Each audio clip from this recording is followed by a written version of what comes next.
In the time that I have been taking your yoga classes and following you online and chatting with you in real life, you have struck me as someone who is both tender and strong.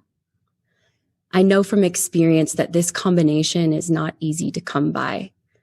Can you share a bit of your story and what led you to this gorgeous, tender strength? You know, I actually feel like tender and strong is the easiest way. I feel like the other ways require more effort. You know what I mean? Yeah, because the layers. To be hard requires effort. To be too closed, even if it was a protective mechanism that served at a certain point in a space of trauma, that too requires effort still, if it continues. You know, I feel pretty strongly that this is my natural, and this is our natural habitat and zone interiorly, where there's tenderness and strength. Like this is, if you look at a child, they have both. It's very natural, you know? Yeah. Very, very. It's so natural. And I think back to when I was a kid, I was so sassy and so confident, but also just a love bug. That is so our homeostasis. That's what we're meant to be. Yes. I agree with that. And I feel like if the more work that we do to encourage people to explore those realms within themselves, to be that way in interactions and dialogues with other people, you know, to make tender strength cool. I think that's the way. We were talking last night, my dearest friend and I were talking last night about the difference between warm and cool. Like, I think we should actually shift the word cool to warm. Like, she's so warm. You know what I mean? It's so funny. I love that. I love that. But you do realize, like, the cool in the traditional sense of the world is just a facade. That person who's being cool online or wherever, that's not generally the real them. And so to make warmth cool, I feel like that hits me in my heart space because that feels authentic and that feels like what is required of us right now to stop this false veil between who we really are and who we are projecting that we are. Yes. So was there a pivotal moment for you as we're talking about tender strength in your life where you feel like you recognized, I'm not living as my most authentic self and today is the day it ends? Or was there a series of pivotal moments that led you to that conclusion? Still happening. Yeah, I don't know if there was ever one single moment, just many moments accrued that lead me to want to be more and more myself. Oh, and what a gift your selfness is to us. Thank you. You know, I feel like one of the lies that we tell ourselves is that if we go out in public as this naked, true inner self and truly act out as we are, it will be vulnerable and scary and unsafe. But I feel like in my life, in my 34 years, and in fact, I even wrote a song about it. It's called Mask. And the hook is, who is it you wear this mask for? I feel like that question is such a profound one because as we peel back and become more and more who we really are, not only is there a lightness that enters our lives in an everyday, like very tangible sort of way, but there's also this immense power and sense of self-worth. Do you have anything that you'd want to add to that?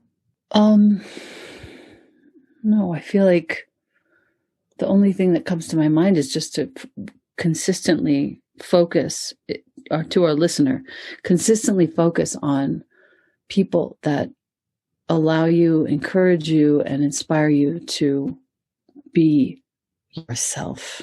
Don't stay close to people that don't do that.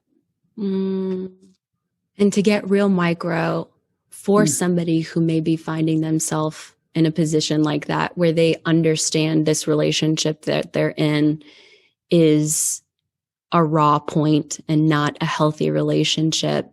What might be a couple of steps that they could take to gracefully exit or extract themselves from a situation like that?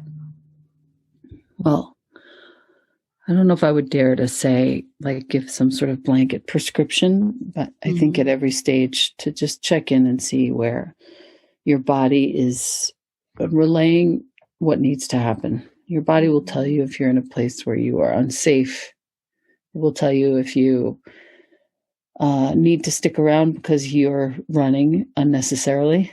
Listen to your body.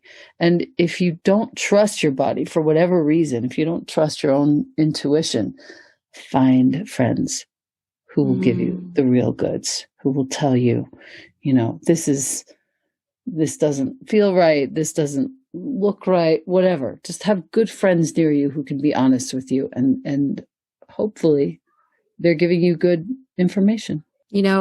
Circling back to the first question that I asked you about your book and your intention behind it and the invitation back to oneself, I have found that personally, as I get older, I get more and more in tune with my own physical body, because for so many years, it was like I was living out of my head or living out of my body, and never really the marriage of the two.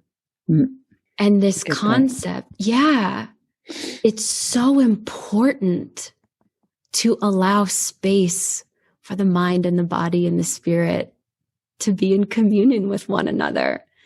And I have an acupuncturist that recently said to me, your body is the most honest thing. It will always tell you the truth. And I think for myself, I had fallen away from trusting my own body. And you're so right. We know. So why is it so hard for us to trust ourselves? I feel like so many of us have just piled on poor advice, in some cases, really poor parenting. And I'm not blaming anyone. Like, folks were very young. If you're listening to this right now, it's very likely that your parents were quite young when they had you, and they were ill-informed or uninformed, or they were older and they just were over it. And so nobody's at fault here when I say that, we a lot of us just didn't have really good examples of any of this. So we can't be hard on ourselves. All we get to do is go forward. What's happening in this present moment? What is my intention? I just want to serve.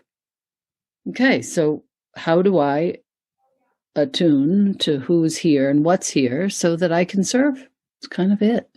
It doesn't matter what work you're doing. And we can let it be simple. It doesn't have to be overcomplicated. Yeah. In fact, it should never be overcomplicated. It should always be simple. And if you're looking at something that you want to create or you want to do, and you're looking at it and it's feeling very complicated, consider, how to make it a little less so. The way to get your message across, whatever it happens to be, is not through complexity. Amen to that.